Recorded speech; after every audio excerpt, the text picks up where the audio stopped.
So this is an example of multitasking. I set out to make tomato soup today, and then I realized I was going to get frozen onions out of the freezer. That was redundant. I was going to get onions out of the freezer that I already had chopped. And then I realized that I also need to make broccoli salad. So why not go ahead and get this onion chopped up and ready for both broccoli salad and tomato soup. So I love this tomato soup recipe. I don't think I've shared it with you before.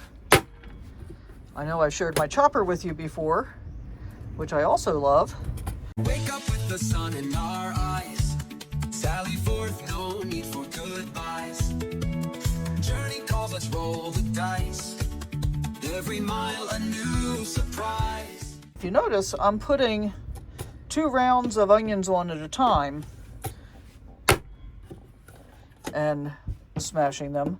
I can't quite do 3 because it just gets a little hard to be able to smash that way. Takes a little bit of force, but I just love this thing. I think it is such a great invention. So we're going to get started with the tomato soup now that we have the onions chopped up. And first thing we need to do is get a pot. Yeah, it's kind of interesting. So I've got this one, which has a lid, and I've got this frying pan, a collapsible tea kettle, and a strainer and a small iron frying pan. And other than my Instant Pot and air fryer, those are all of the pots and pans that I have. All right, so we're gonna try and get a little flame going here. I might have to close that window I just opened.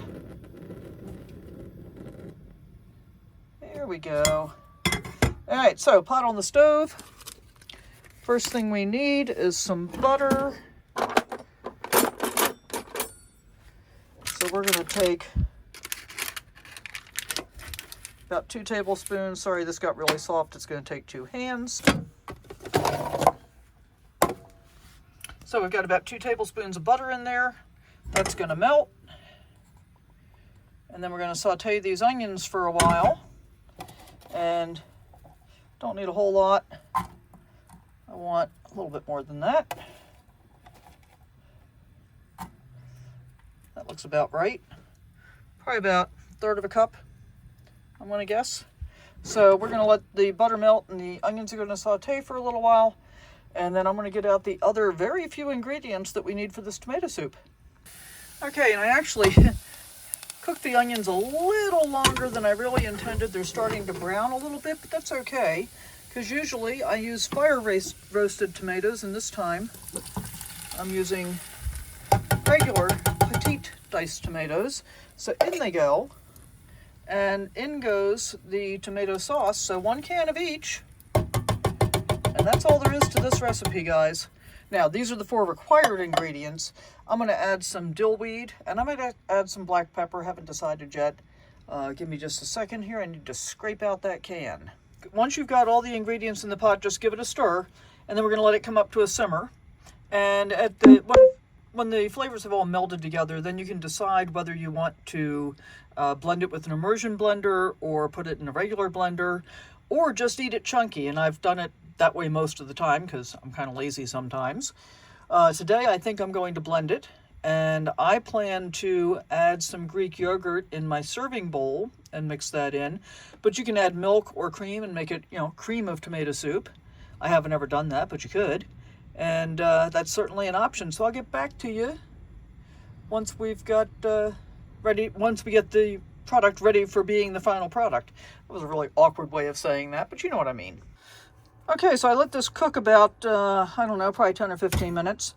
And now I'm going to put the immersion blender in. I'm going to be really careful here because this is metal and this is a non-stick pan, so I don't want to blend it completely. I don't want to drag this across the bottom of the pot. So I got to see if I can get my fingers on the switch. There we go. And of course, I'm going to make a splattery mess. not terribly deep. So if you do this in a pot that's not non-stick, you can go all the way down to the bottom. I just don't want to do that. So I still have some bits of stuff in here, and I'm a-okay with that. But I'm blending it up just a little bit. And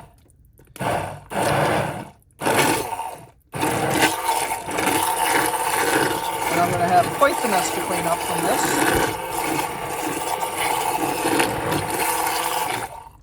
Oh yeah, got it all over my shirt and everything.